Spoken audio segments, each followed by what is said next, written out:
Hi, good morning. So this is a part of the video sequence for how to use source resonances. And today right now I'm speaking about how to use the source resonances when you are a practitioner of some holistic or integrative therapy, like acupuncture and supported acupuncture or any form of holistic therapy, and also supported by maybe lifestyle coaching and life-changing systems so that the person can move from disease to an enhanced lifestyle. So that's who this is for. So the next step is to find out the issues with the person, and we have a questionnaire which you can use as a checklist. And you can go, it's better to do it with them because you can get better answers, and just use it as a checklist. Asking them to fill it in without going through it with them doesn't get you the full depth that you need. So you can't just use a blank questionnaire, but you can use the questionnaire as a checklist and interview them like I am now on Zoom. And so you ask, say, an open question like, have you ever had any infectious stroke epidemic diseases of any significance? And they tell you. And they might have one, or they might, and then with that one, you can ask some more details so you can assess how difficult it was, whether it, for example, they had a bad flu that they never got better from, we call it never been well since, or whether they had herpes, which they've had ever since, or whether something was superficial and it went away and it didn't seem to have much impact upon them. So that's the first thing, is to gather the facts. And gather the facts and go through the questionnaire and get the highlights. You only want the highlights. You don't want to make discover too much that's details but not the main points. You just want to get the main point. The next point is you want to prioritize these in terms of, are they inherited or acquired? Now, a simple thing like an acquired thing, like you fell off a ladder and you've never been well since recently, and you did recently, that's an injury and that's a recent thing, so that's clear. But if you find that actually they fell off a horse, and so did their mother before them, and so did their mother and mother and mother before them, then it's not acquired, it's an inherited trait. So it's deeper and it's therefore lifelong and it's repetitive. So there's a difference between even an injury, whether it's the first time, as far as they know anything's ever happened. So that's the next key point. There's quite a lot of things that you can pretty much guarantee are lifelong. For example, if someone is easily embarrassed or shamed or shy, that's probably lifelong. It's not going to have just happened. Likewise, if they're African, there's going to be a history of malaria, and that's going to be 1,000 generations deep. That's not superficial. It's never, if they had an attack of malaria, that's never the first one in the family line. And likewise with Western people, influenza is never going to be the first time. But, you know, they may have had influenza and they got over it and there's no problem, or it may have been influenza and they didn't get over it and it was a big problem. So you need to assess whether the thing is lifelong and inherited or whether it's acquired and recent. The next point is the sequence of application of the source resonances. And what we suggest, one method, which is commonly understood, is to use them in reverse order. So if they fell off the ladder last week and they're badly injured, then that's the place to start. And then you go backwards in time to the influenza or whatever it was, or the birth trauma or whatever.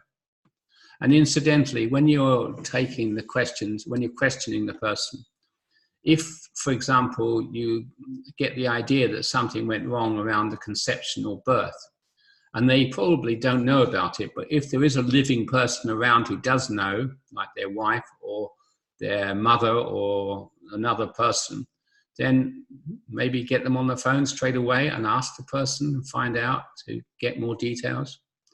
Anyway, going back to you use them in reverse order. That's the obvious way of using them. But having said that, that's not so obvious sometimes. And you may have an instinct that this one thing that they've talked about is the real thing that's dominant throughout the whole of their case. So that's when you start there instead. You go for what seems intelligent, and you prioritize it partly by instinct and partly by reverse order. We have to accept that really some things you will never be able to prioritize and decide on the right order. It's reality, life is not quite as straightforward, and any rule is just a rule of thumb and not necessarily that accurate. So when you've chosen the order, then you give the indicated resonance, and then that's the first step. And that then requires you to really understand the signs of cure really well, which is on a separate bit of the video. And you need the whole page on that, and to really understand signs of cure so you know what happens. Now, it may be, if it's a simple injury and they get over it, you can see that they're over the injury and that's it, and that bit's finished. Or it may be that something else comes up as a result of the first resonance, which indicates what the real issue is, or the deeper issue is. And it's either on your list, or you missed it, or it wasn't there. No one, it just wasn't in anybody's awareness at the beginning. So you have to then look at, so the key thing about the signs of cure is, or one of the key things, and there's many key things, so I won't go into that, is it may indicate the next resonance. And if the simple fact is that the first resonance did a job, you had signs of cure and they got over it, then you can move on to the next one. And so on in that sequence. And obviously, if you've got a particular therapy like acupuncture or homeopathy or whatever, or massage, it doesn't matter what it is, as long as you're good at it, you'll support them with that in any hiccups and bumps and jumps along the way, so that when they, let's say the injury falling off the ladder, the pains come back, you know something adjunctive which will help it, but allow the process to work. Now, obviously, well, not obviously, but disease, really chronic disease, is really unlived human potential. It's unlived life. It's a life which is stagnated into a chronic condition. So when you're applying these resonances, it's going to be important that the person changes their lifestyle. And changes in lifestyle are inherited, usually. So if your parents were alcoholics and your grandparents were alcoholics and your great-grandparents were alcoholics, changing from an alcoholic lifestyle is not so easy. And whatever this, and if you're shy from beginning to end, that's going to take a lot of change. There's a lot of fear involved in that. So whatever it is, it's going to need support, and nutrition and exercise and diet and whatever, they're going to need support. So, and it's also true that the resonances may make that support easier to give and to be received. So, for example, if a resonance works, it's a fair chance that there's less fear around. And given there's less fear around, lifestyle changes may well be much more possible. So you're going to, and at the moment, we tend to underestimate the amount of work that is required to make lifestyle changes, because these are very old, ingrained habits. And you might even choose a resonance to undo one of these old, ingrained habits. And it's not a small thing, recovering from a chronic disease, because the actual outcome is a change of life. Somewhere down the line, there's going to have to be a lifestyle change, and people will come up with it. You don't have to suggest it or even think it. You just watch, and they will start saying, I'm thinking that if I get made redundant, I'm not going to go looking for another job like this. I'm going to take that money and change my life. Or, something, they're going to start thinking about what it is they really want to do and focus on that in their life. They're going to move somewhere, subtly or hugely.